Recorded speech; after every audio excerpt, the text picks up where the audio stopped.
New T-Mobile unlimited plans might be garbage. Bigger, better, non-exploding phone batteries might be coming next year. And who will embarrass the tech elite now that Gawker is gone?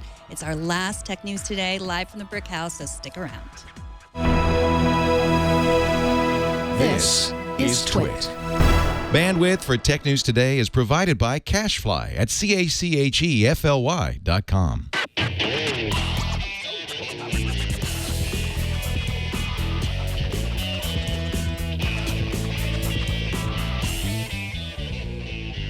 This is Tech News Today, episode 1581, recorded Friday, August 19th, 2016. This episode of Tech News Today is brought to you by Wealthfront. Wealthfront is a low-cost automated investment service and the most sophisticated way to invest your money. Whether you've got millions or you're just starting out, visit wealthfront.com/TNT and sign up to get your free personalized investment portfolio. That's wealthfront.com/TNT. And by Epson's new EcoTank printers. With Epson's line of SuperTank all-in-one printers, you can print thousands of documents without running out of ink. EcoTank is loaded and ready to print when you are. Visit epson.com/EcoTank to find out more. And by Rocket Mortgage by Quicken Loans. Rocket Mortgage brings the mortgage process into the 21st century with a fast, easy, and completely online process. Check out Rocket Mortgage today at quickenloans.com/TNT. Hello, welcome to Tech News Today. This is the last Tech News Today in this studio before we move to our fancy new place. Well, sorry, is this TV going with us? I'm assuming everything is going with us. All right. Everything's not It's probably the bricks behind us that are not going with us, though. No, those bricks behind us are not going with us. But this is a show, if this is your first show, this is a show we talk about the tech news, everything that happened today, a little bit of yesterday, because we're starting early in the morning. Not a lot has happened, but some has happened. Yeah. I am Megan Morrone. I'm Jason Howell. A little sad. A little sad that we won't be surrounded by the Brick House studio. I mean, seriously, I've been in this studio since it opened, so quite a long time. What is it? 4 or 5 years at this point. What is it? July 24th, 2011. 2011. So, a little more than 5 years, and we're going to a new studio, so that's exciting, but I'm going to miss looking out and seeing all of these other sets. I guess there'll be different sets that we'll be looking at, though. Yeah. So, it'll, same, but different. Right, exactly. All right. Should we get to the news? Yeah. Yesterday, T-Mobile and Sprint announced that unlimited data plans are back, my friends. However, a look at the fine print. Don't get too excited, Jason. The fine print makes these plans not look so rosy after all. First, if you want to play less because you don't need unlimited data, too bad. Those cheaper plans won't be offered anymore, at least by T-Mobile. Second, do you like to tether? Sorry, you cannot.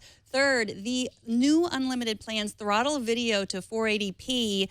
I could go on with this fine print, but suffice to say, if you are planning on changing plans on any carrier, take a good look at what they're offering before you sign up. I know everyone makes fun of me for still being on Sprint. The truth is I'm just too busy to change it to something else. I will eventually. I recently changed my Sprint plan to one that throttles my speed after I use up our allotted data. I thought that would be a good idea. I'm like, we don't use so much, and we can go for 2G if we use up all of our data. Don't ever do that. It will feel like you're dead if you have to be on 2G. You can't do anything, so don't. I mean, at this point, I kind of assume anytime they say unlimited, it's not. And not just T-Mobile, but just in general. I mean, the outliers are when it actually is unlimited. But I feel like, at this point, been beaten into the ground with just the fact that unlimited never means actually unlimited. There's always all sorts of limits there.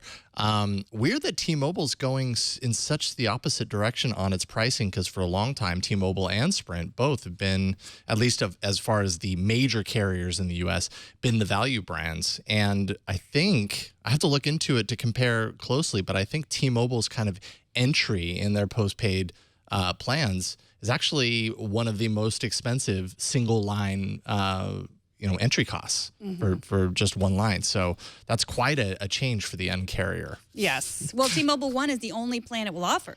Right. I know, that's crazy. So I'm prepaid, and this doesn't affect prepaid. Thankfully, I'm happily paying the $30 a month unlimited data. But so I've experienced what it at least on T-Mobile, what air quotes unlimited actually means. When you get to 5 gigs with that plan, you end up still getting data, but it's the 2G speeds, which for all intents and purposes, it's basically like you're not getting any internet. And I'm not even overstating that, because anytime that it's actually happened, it's been worthless. It's been literally worthless, and I cannot even get to the thing I'm trying to get because it's just so slow. It times out. It just doesn't work. And you're used to that. Like, so, literally brought me to tears. I know. Ooh, did it really?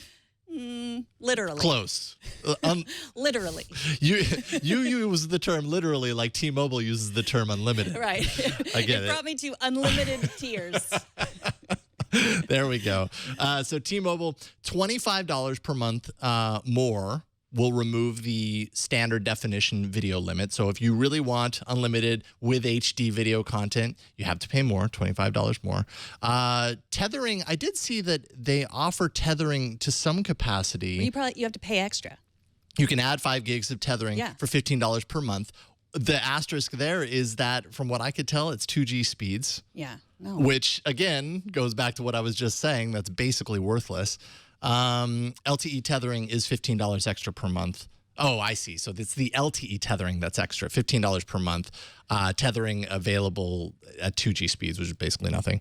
Yeah, it's just kind of a crazy turn for T-Mobile. And it just reminds me, there's an image that I put in there because right underneath the article, this was a joke from, I don't know how many years ago, where it's this graphic that kind of breaks down, it's kind of an illustration of what net neutrality could mean in the future, where you pay your base cost. And then you've got all of the, you've got the entertainment package, which gives you access to YouTube and to, whatever other video services, iTunes. You've got your music package or whatever. That's an extra fee. And some of what we see out of what T-Mobile is doing here kind of moves you in that direction, right? Like we started with Binge On in the beginning. And a lot of people kind of gave it a pass because it's like, well, it's customer choice and it's, it's optional or whatever. Well, now T-Mobile's all in. Now they're saying Binge On, we're going all in on it, and we're moving it into this paid structure where now if you really do want better access to things, you do have to pay more. That's kind of a dangerous precedent. Mm-hmm. Yeah. I don't like it. I'm unhappy. You're also not a T-Mobile user. You probably won't be jumping to T-Mobile anytime soon. But you're on Sprint. I'm on Sprint, but I'm on Sprint because I have so many phones that I'm still paying for. But allegedly, someone might buy me out of my plan. I don't know who that will be. Buy you out of your plan? That's what Owen Odocta told me. I believe him. So. Okay. Interesting. Let me know how that goes. Not just a person, but they'll do that. They're like, we want you so bad, we'll pay this much money. Yeah, it's also inconvenient to be switching and all that kind of stuff. So there's a whole lot of other elements to that. Mm-hmm. Pandora held out for a long time, but it might be near the unveiling of its on-demand streaming offering as early as next month, according to the Wall Street Journal. Tell me if you've heard this part before. It should launch with a $10 per month streaming level for unlimited consumption of music. There we go. It has the current $5 per month Pandora One tier for ad-free playing in the traditional Pandora sense. That's going to be modified to add more perks, apparently. Things like the ability to skip more songs, listen offline, which is a nice bonus feature there. The report also shows that Pandora is looking to expand into new markets, but that could get tricky. Labels want control over what songs will be played in that free tier, and they worry that control might be a little more difficult to maintain in some of the new areas. You're a Pandora fan. I am a Pandora fan. I am one of the 4 million people paying $5 a month. Not many people paying for Pandora's service compared to a lot of the other services. No, but I like the surprise of it. I like introduction to new music that I've never heard. I'm also an Apple Music subscriber, but I don't find myself using it very much. But when I was throttled, that was when I had to use Apple Music, because Apple Music, of course, lets me download music and then I can listen to it while I'm running, which Pandora didn't used to, but then this plan might allow offline listening. So if Pandora gets full streaming service for $10, then would you up it at $5, get rid of Apple Music, and then be all in on Pandora? Because then it carries the kind of recommendation engine that you like from Pandora One, and then, the on-demand stuff when you need it. Maybe, and it'll more skipping, that ability I like. Sure. But I do the family plan for Apple Music, which is $15 a month. I don't know if Pandora would have a family plan. I have to imagine certain members of your family might not be very happy about losing their access to Apple Music. They might not. That's true. And they might. If you were to say, we're getting rid of Apple Music and we're replacing it with Pandora, deal with it, they might not be super stoked about Pandora that. also integrates with the Amazon Echo, which I use on a regular basis too. So Right. Cool. Well, Pandora really, it's a no-brainer that they would eventually get into this because everybody else is doing this. The challenge that they face right now is that there is no easy way, or there is no way for users necessarily to go there and say, I really like this Katy Perry song. I want to listen to it on repeat forever. You can't really necessarily do that with Pandora. So what does that mean? People hear a good song there, and then they go to another service to do that with, much in the same way that you're talking about how you're using this in Apple Music. So, so it makes sense for Pandora to kind of keep you locked into their solution. Well, Mark Gurman is spreading some Apple Watch rumors over at Bloomberg. Actually, he's just quoting his mostly reliable sources. We're the ones spreading these rumors. Gurman says Apple Watch 2 will be announced this fall, possibly at an event on September 7th.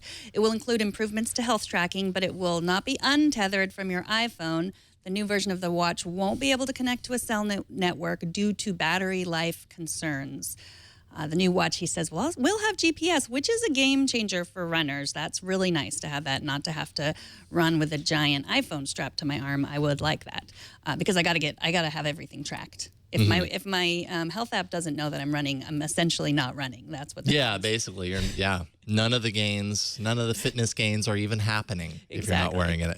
Yeah. So the cellular chip will, if you're not a runner, the cellular chip would allow you to download info when you're away from your phone, which would be great for some people. I don't know. Those people who are separate from their iPhone for whatever reason, I don't know why you would ever be separated from your iPhone. That seems wrong. When you're wearing the watch to do fitness and you say you leave your phone home, it's still able to log a lot of stuff while it's detached, right? And then when you reconnect, kind of sync it over and stuff? It knows my heart rate and but it doesn't know it doesn't have a GPS, so it doesn't know that I've run 6 miles, which is what I really need to know. So that's a pretty meaningful update, I would say, at least in the fitness side of things.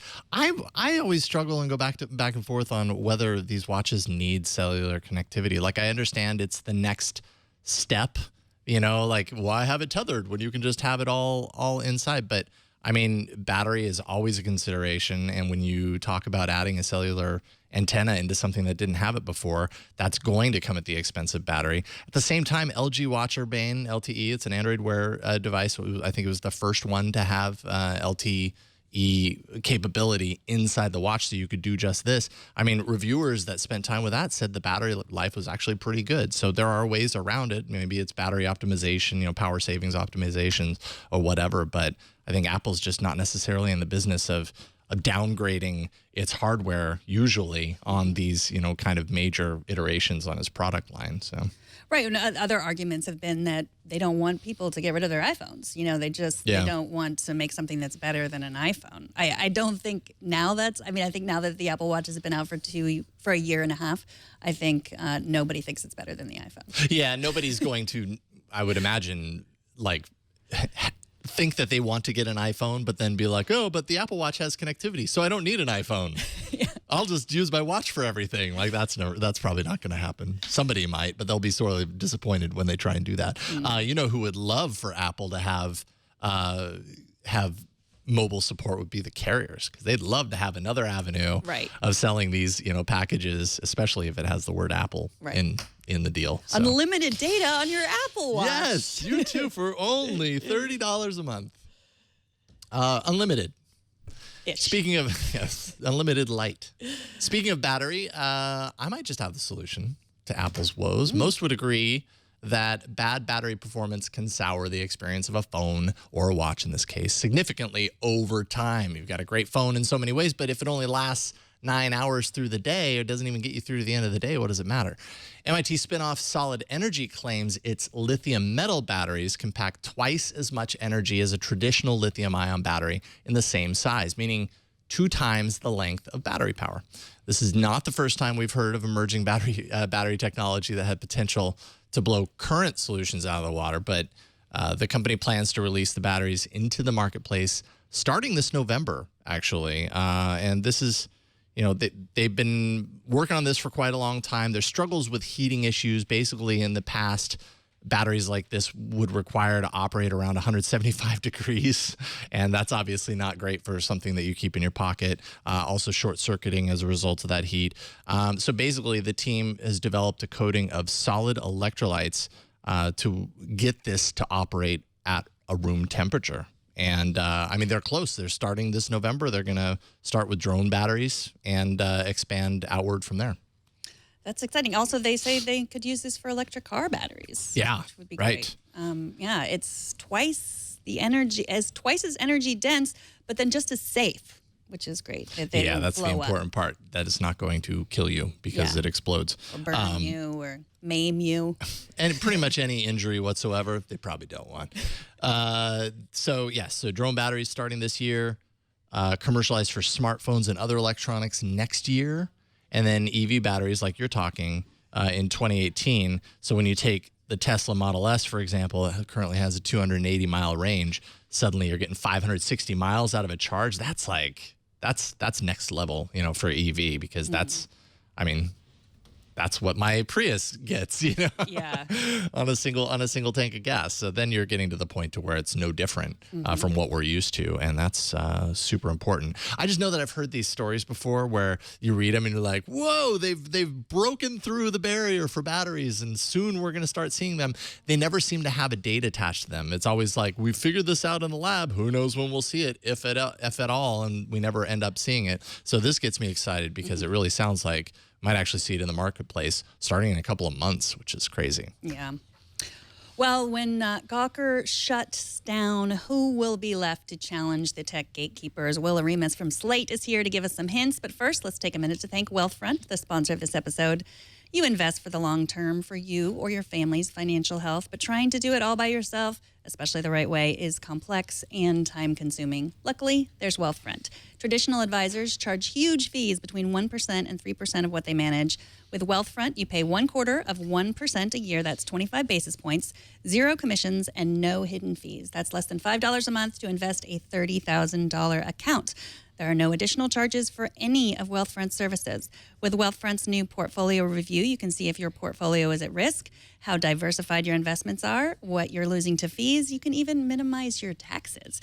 You can get started investing today with just $500. It only takes a few minutes to sign up. It goes right to work, monitoring your portfolios around the clock and taking action as soon as an opportunity arises. Wealthfront is transparent and accessible. You can view and track all your accounts in one place. Wealthfront can track both your Wealthfront and your non-Wealthfront bank and brokerage accounts, so they'll provide you a summary of all your assets. You can also see every trade that Wealthfront makes on your behalf in your dashboard, on your desktop, or with their mobile app. Now, we've heard from many of you that you have used Wealthfront. You love it. You love how it can diversify your portfolio and buy stocks from in-demand companies like some of the companies we talk about every day, Apple, Amazon, Facebook, all of this commission-free. Wealthfront recently also introduced their 529 college savings plan that allows you to invest after-tax dollars, much like a Roth IRA, and you can save for your child or your grandchild's higher education expenses. Wealthfront manages almost $3 billion in client assets, and it's growing rapidly every day. So what are you waiting for? Invest in your future today with Wealthfront. Visit wealthfront.com/TNT to sign up and get your free personalized investment portfolio. You'll see the customized allocation they recommend for your profile. And just for Twit listeners, if you sign up to invest, Wealthfront will manage your first $15,000 entirely free of charge for life. So join the many Twit fans who have seen huge success with Wealthfront and claim your offer today at wealthfront.com/TNT. Yesterday, Gawker announced that they will be shutting down next week. Their other operations like Gizmodo, Jezebel, Lifehacker, and others will continue on under Univision, which bought them for $135 million. But Gawker.com will be no longer. Joining us to talk about what this means for tech journalism, and particularly the honest coverage of the tech elite, is Will Oremus from Slate. Welcome, Will. Hey, how's it going? It's going well. Thanks so much for coming on. So you write that Gawker's work was often petty and cheap. Much of it was not reporting at all, but rather, quote, aggregation of news reported elsewhere, filtered through a lens of righteous fury. But you argue that there are still many good reasons to fear the fact that billionaire Peter Thiel was able to essentially sue them out of business. Now, what about Gawker's coverage of the tech industry was so important? Well, I think the more powerful and secretive an industry is, the more you need fearless people who don't give a crap about the consequences and are going to go after it and try to dig up the dirt that they're hiding. And Valleywag was Gawker's Silicon Valley gossip blog. It was on again, off again over the years. When Valleywag wasn't active, Gawker did some of this itself. Gizmodo sometimes did a little bit of muckraking around Silicon Valley. But there really are few, if any, other publications out there whose mission has been to expose hypocrisy on the part of the tech titans who increasingly control all our information. And I think that's unfortunate. I mean, whatever you think of the approach, the editorial approach, or the tone, the repertorial style of Gawker and Valleywag, I think that they will be missed because the relationship between tech and the media is generally so cozy, and there are all these barriers to getting information about the tech industry, and there are all these incentives against digging up dirt that it's going to be hard to find a replacement for the type of work they were doing. So you bring up Gizmodo. I mean, they historically got in a lot of trouble with Apple, posting pictures of a phone, and then they were cut off. Like Apple cut off access to them. But those reporters from Gizmodo are going to still be working. Do you think that they're going to take up this void?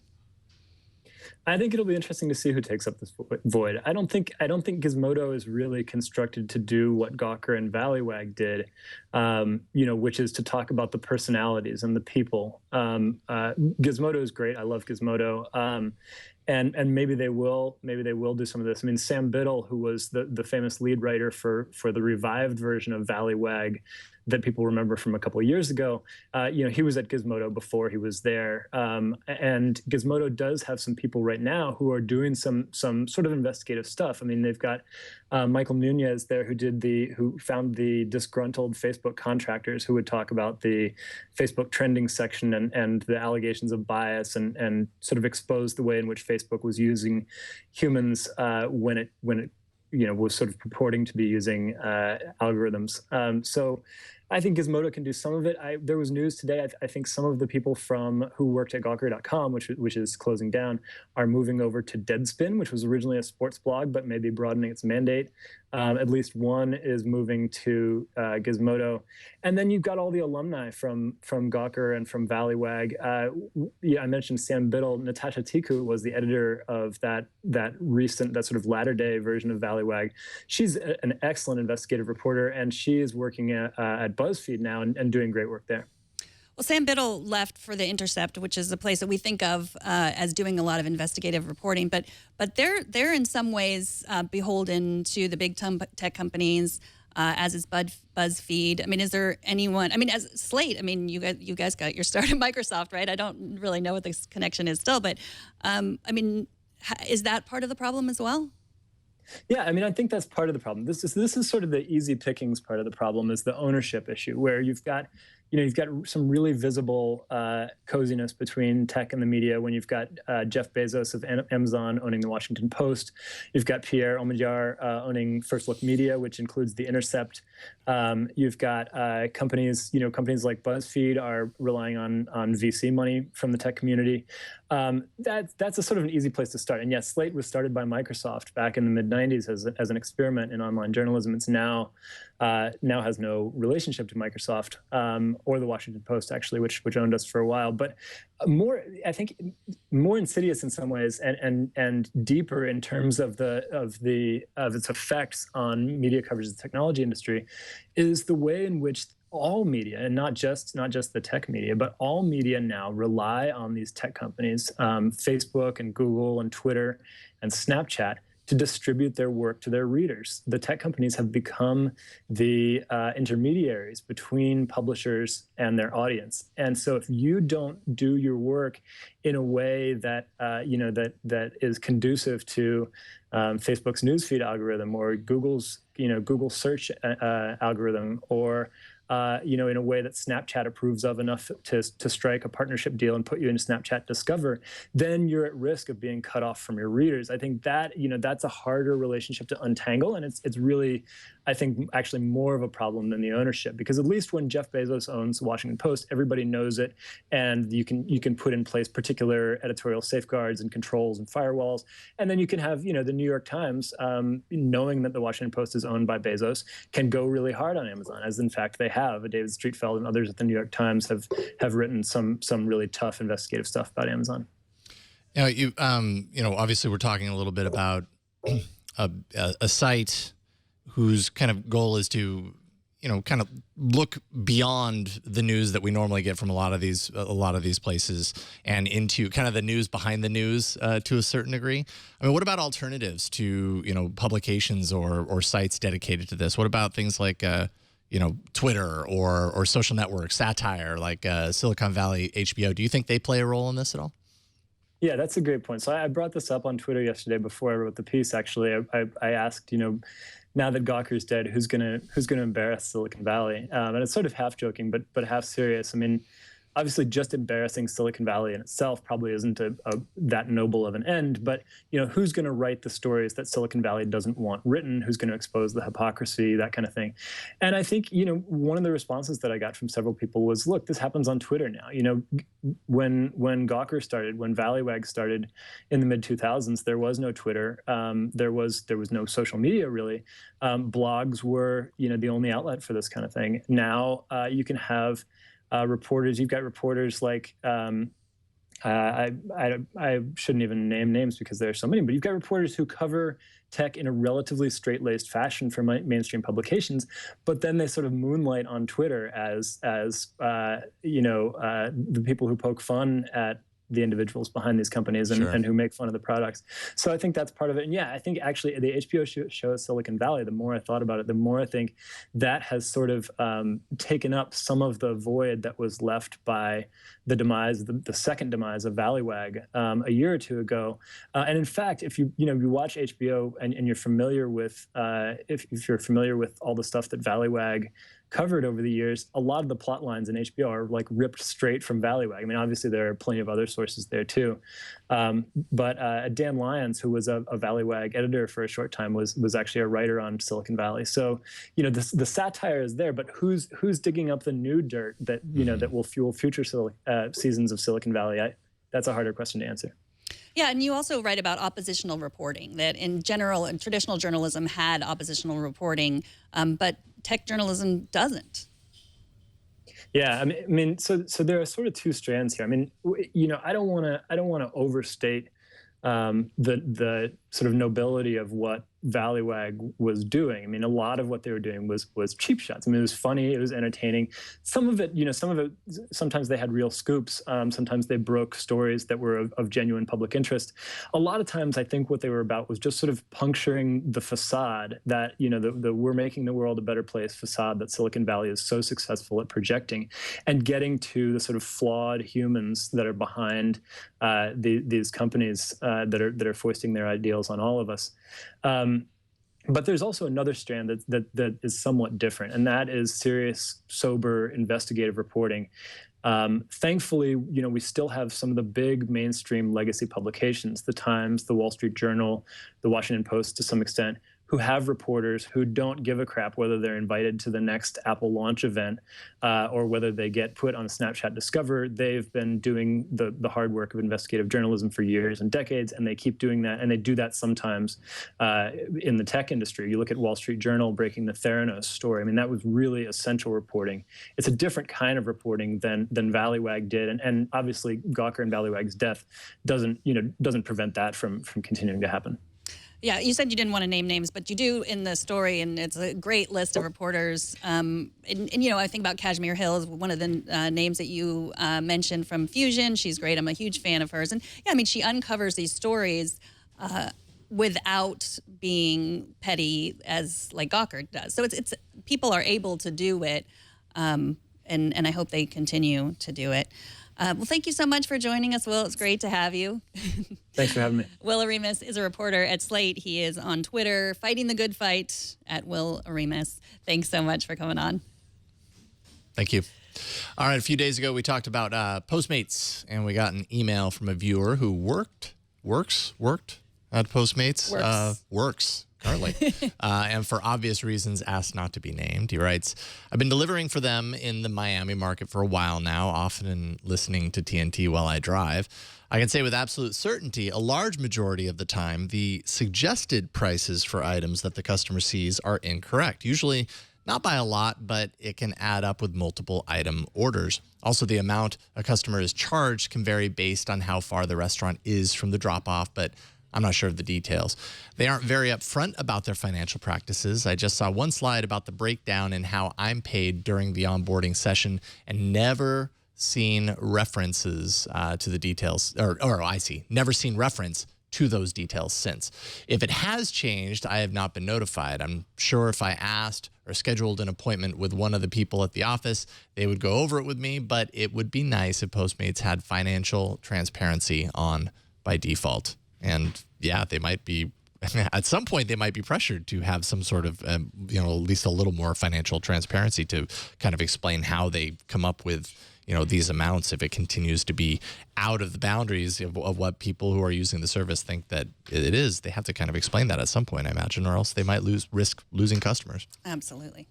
Up next, Russ Pitts joins us to run over a few of the big announcements out of Gamescom. But first, let's take a minute to thank Epson. They're the sponsor of this episode. Epson's revolutionary cartridge-free EcoTank line of printers for home and office introduce a new age in printing. The EcoTank ET4550 wireless all-in-one printer doesn't use ink cartridges. It features an awesome, innovative, refillable ink tank, earning it the title of CES 2016 Innovation Awards honoree. No more out-of-ink frustration. It includes up to 2 years of ink, equal to 11,000 black pages or 8,500 color pages. You can save up to 80% on ink with low-cost replacement bottles. It's powered by precision core printing technology. It has auto two-sided printing, a 30-page auto document feeder. It's easy wireless printing from tablets and from smartphones. That's not always so easy, so they've figured that out. All EcoTank printers deliver an unbeatable combination of convenience and value.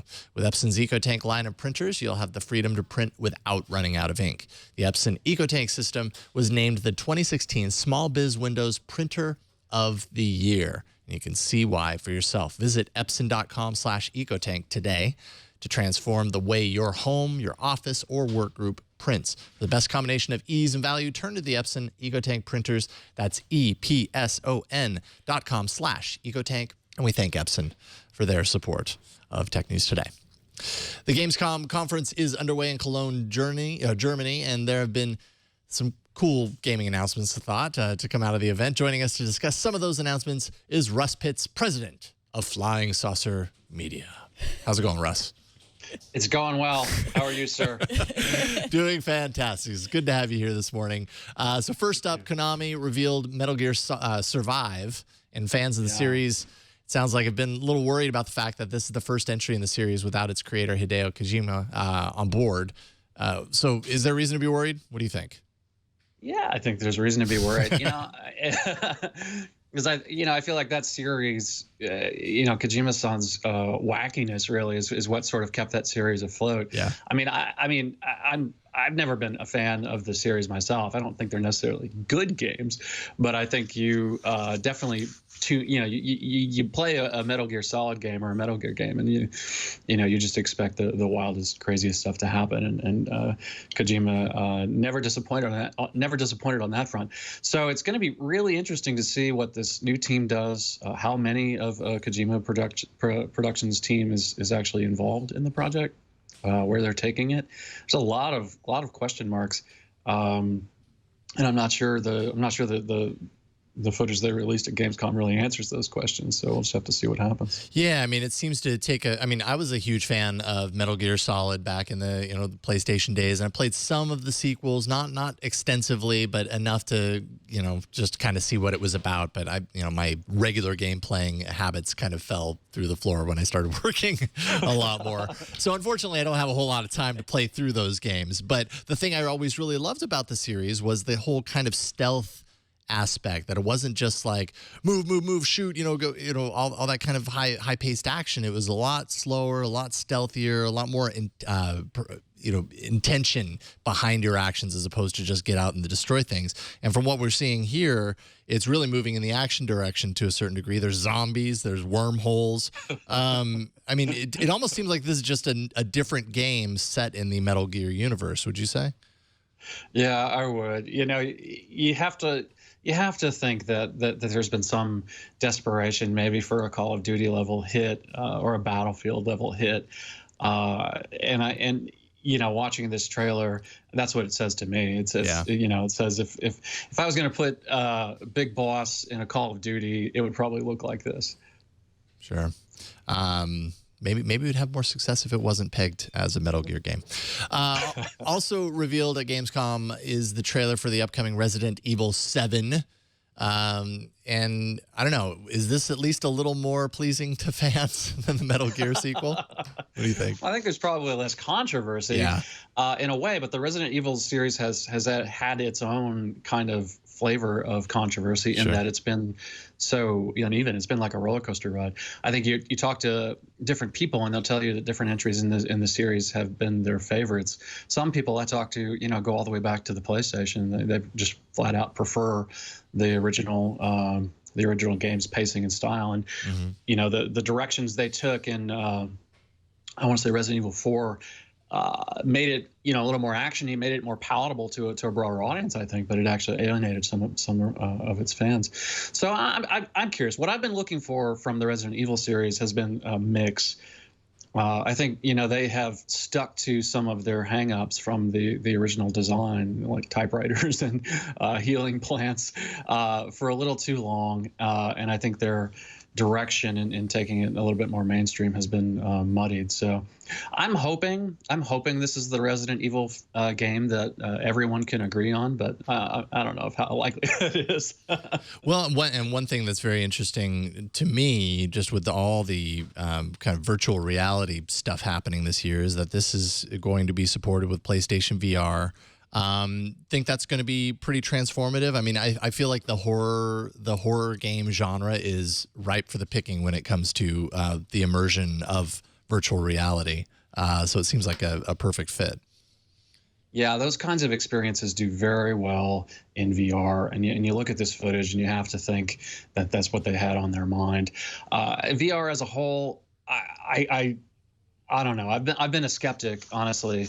I think we're still way too early for that to be a major purchasing drive for consumers.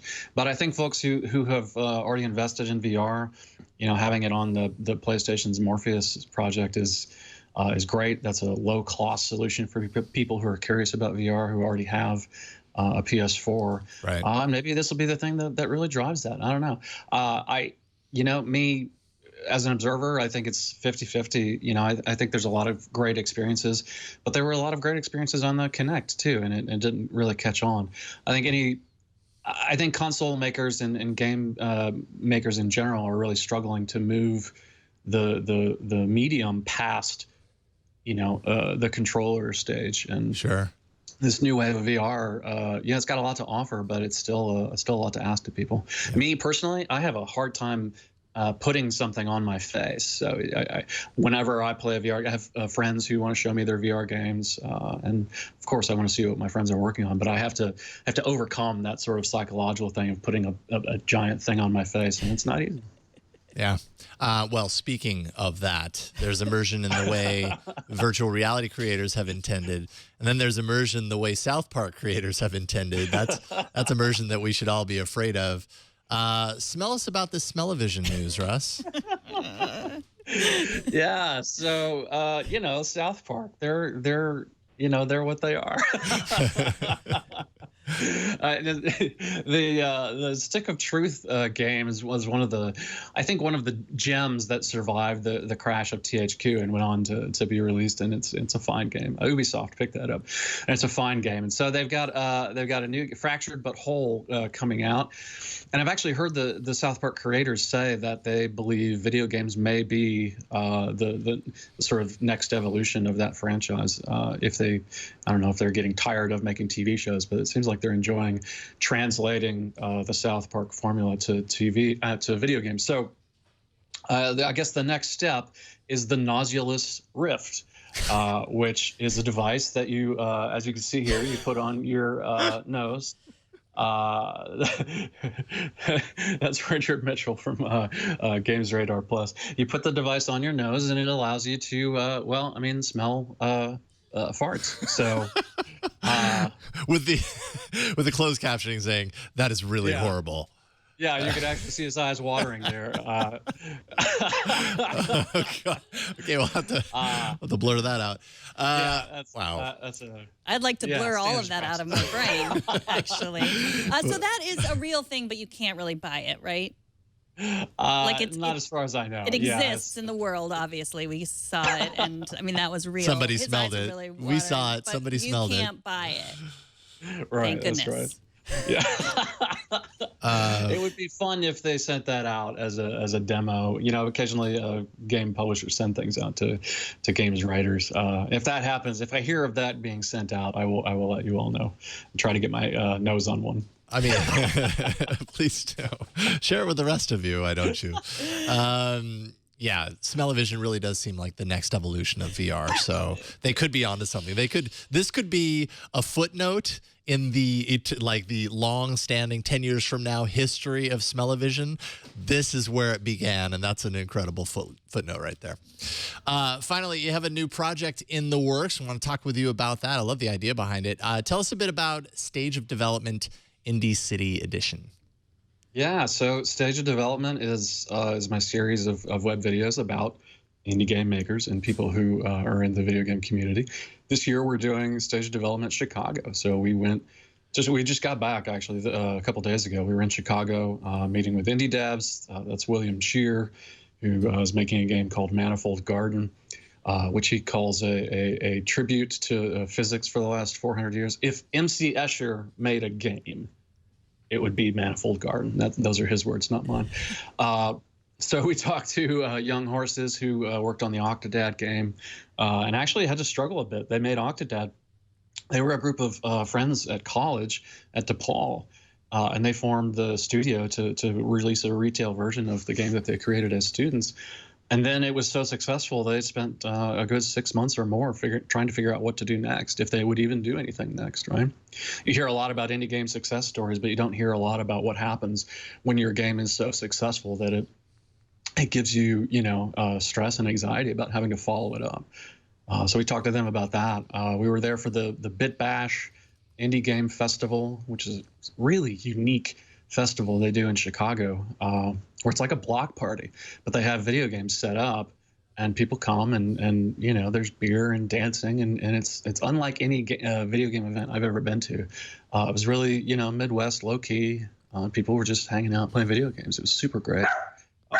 That's my dog. Your dog thinks it was pretty fantastic too, I can tell. Thanks. I watched a little bit of the video, and especially with the creators of Octodad, because all the Resident Metal Gear zombie thing is great for lots of people, but it's not my thing. I really want to see the game where it sandwiches all the three things that we talked about prior to this into one single game. But I love Octodad. My kids love Octodad. It's weird and fun, and I was so interested in the people behind it. Like, who makes a game about like getting an octopus, moving him around, and and then he gets married, he has kids. It's a wonderful story. So I really enjoyed that. If that's any indication of what these documentaries are going to be like, it's fantastic, even for people who don't love games. That's the idea. I've met so many people who make video games, and just the thought that there are video games are made by people in the first place is kind of foreign to some folks. These video games show up, and I think what gets lost in the creation is how many people are involved and how much of their own passion and life experience people actually put into these video games. You know, we talk about Octodad. You know, the real sort of subtle message, I guess, of Octodad is this basically he's a father who has a secret, right? And he's hiding this secret from his family. And it's a silly, goofy game, you know, where you have to control his limbs to do ordinary things, and it just makes a giant mess, and it's hilarious. But, you know, when I played that game, it really made me feel a little bit like somewhere in there is this creative idea of, you know, being a part of a community and having people who you love and who love you, and, you know, having this secret that you're keeping from them. So that's the kind of thing I like to talk to video game creators about, and sort of get to why they do what they do. You know, where do they come from with their ideas, and what is that process actually like? So we were just in Chicago for a week. We're going to do, the series is going to be 4. I think we had enough to do actually 5 or 6 episodes of stage of development Indie City. And, you know, we have the footage. And so now we're just trying to kickstart the money we need to finish the films. I think we're also considering, and this is an idea still in progress, but we're also considering cutting the 6 episodes into one whole and releasing it as a full feature film. Nice. And that's something that will definitely be helped if the Kickstarter funds. Excellent. So where can people get involved? How can people get involved? You can go to bit.ly/StageDevChicago. That'll take you to the page, the Kickstarter page for the project. You can see the teasers that y'all were just showing there. We just released a 3rd teaser trailer from Bit Bash today. That'll show up on the website here momentarily. You can see me talking about the project, read a little bit more about how we're doing it, how, you know, where we plan to spend the money, why it costs, what we're asking. Strange thing, this stuff actually costs money to do. Yeah, weird.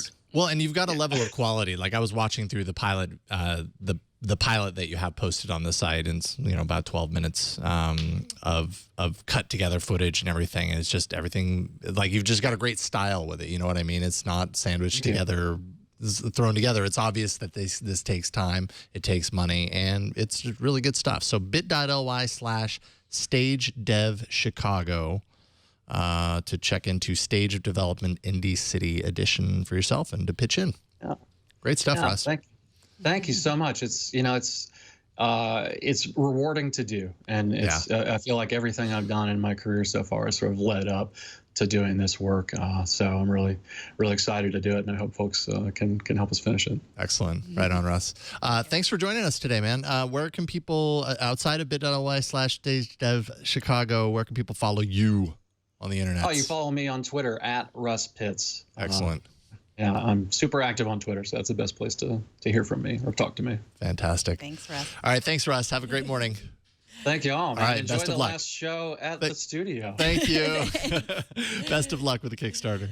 TNT's fan of the day is Derek from Cary, North Carolina, who sent us an email to say, I have you playing in the car on my daily commute. The video is rolling, but I promise I'm not watching, only listening. Besides, I'm too busy texting with my work phone to watch the TNT podcast. Wink, #kiddingish. That's not funny. No, we have a story about texting and driving coming up just for you, Derek. But first, if you want to show us how you watch TNT, you can easily do this. Derek sent us an email. You can post it to Google Plus or Twitter or Facebook. Use the hashtag #HowIWatchTNT. We will find it. We love to see those videos and tweets. And after the break, like I said, Jason is going to show Derek a better way not to text and drive. But first, let's take a minute to thank Rocket Mortgage by Quicken Loans, the sponsor of this episode. The last time we refinanced our house, I had just broken my wrists, and it was very difficult to dig through files or paperwork with only one working wrist. It's not fun with 2 wrists. And do not even get me started on all the things I had to sign with my left hand. It was not pretty. Even with 2 wrists, the mortgage process is never easy. It really seems old-fashioned in many ways, but Rocket Mortgage brings the mortgage approval process into the 21st century. It's fast, it's powerful, it's completely online. Rocket Mortgage has taken all the complicated, time-consuming parts of applying for a mortgage out of the equation. If you hate searching through stacks of old paperwork, don't do it anymore. With Rocket Mortgage, you can easily share your bank statements and your pay stubs at the touch of a button, helping you get approved in minutes for a custom mortgage solution that's been tailored to your unique financial situation. With Rocket Mortgage, you can do all of this on your phone or your tablet. It's a quick online process that you can manage from the convenience of your couch. So if you're looking to refinance your mortgage or to buy a home, check out Rocket Mortgage today at quickenloans.com/TNT. That's quickenloans.com/TNT. Equal housing lender, licensed in all 50 states, NMLS, consumeraccess.org, number 3030. And we thank Rocket Mortgage by Quicken Loans for their support. All right. People do stupid things while driving, as in pretty much anything other than actually driving. Sure, there are exceptions that we all understand, like, you have to turn on the radio or something like that. But let me just say this in no uncertain terms. Never drive with your feet while using your phone with both hands. I'm surprised I have to say this out loud, but a concerned driver caught this video of another driver doing just that. And even more concerning, they tracked this driver for a good 20 minutes. The whole time kind of like trying to get their attention, honking, trying to get her to stop what she's doing. All they got back were smirks and continued cell phone use while foot steering. And I think we have the video. Well, yeah, we have. Oh, I see. So you can see right there, I mean, feet up on the steering wheel, text messaging from the driver's seat. No big deal. At least 20 minutes. This is bad. I can't believe we have to say this, but this is not okay. How about just never drive with your feet? Never drive with your feet while you're texting. Just never drive with your feet. Never drive with your feet. Don't do it. Don't do it. It's a bad idea. The steering wheel. Use your feet for the pedals, not for the steering wheel. Don't drive with your knees either. No. Yeah. This is why we need self-driving cars, people. We need them now. We need them today. No, we need to not be distracted while we drive. We need to focus on what we're doing, which is driving and not killing people because we were stupid. Period. In this case, by the way, there is little the police can do after the fact, even though they have video footage of it happening. Like there's apparently she, tried to contact the police after the fact, show the video, whatever. And there's nothing they can do. She did log the driver's license and everything. But yeah, there you go. Who took the video? I think those people that just appeared there. If there were two people, they were driving, not the driver. Good. You're sounding suspicious. Look at it. It doesn't look like the driver's seat. I don't know. I don't know. It's I think she probably zoomed in. You know how you can zoom in on the phone using her feet to drive while she videotapes a person using their feet to drive. And that's why the other driver didn't stop, because she just smirked. She was like, we see eye to eye. Yeah. So don't do that. Say goodbye to the Brick House, everyone. Starting next Monday, we'll be coming at you from the new East Side Studios. It's been real. Just look around. Turn around every now and then. I'll get I don't know what song is appropriate for here, but there we go. Yeah. So we'll be in our new studio, and it will be different and the same. We'll be the same. We're not changing. We're not changing. No. We'll still be us. I hope you'll still watch. If you're hoping for us to change, I'm sorry. We are who we are. But the studio will change, and I'm looking forward to it. So we will be doing that on Monday. We're also on Twit this weekend. So Sunday there's going to be kind of a big live stream thing moving from the Brick House en route to the East Side Studios. We'll arrive there, and then we'll do Twit. It's going to be a bunch of us, Megan, myself, Father Robert, of course, Leo, and possibly even more. So we're going to be doing that on Sunday, so tune in for that. But TNT, the show you are subscribed to here and watch every weekday, you'll still get it every Monday through Friday, 4 p.m. Pacific, 7 p.m. Eastern, 11 p.m. UTC at twit.tv/live. You can still email us at tnt@twit.tv. That's not going anywhere. You can leave us a short voicemail, 260-TNT-SHOW. We aren't closing down the voicemail line. It's still up. And we still have a Twitter account, at TechNewsTodayTV. And if you are subscribed to the show, very little will change at all. It's true. And if you just listen to the show, nothing's going to change. So That's true. If you want to subscribe to the audio or video podcast, go to twit.tv/TNT. And you can still find me on Twitter. I'm at Megan Morrone. And I'm at Jason Howell. Thanks to our technical director, Kara Cole. Thanks to Mario for the words on the screen. And thanks to you for talking tech with us. We'll see y'all on Monday in our new digs. Bye.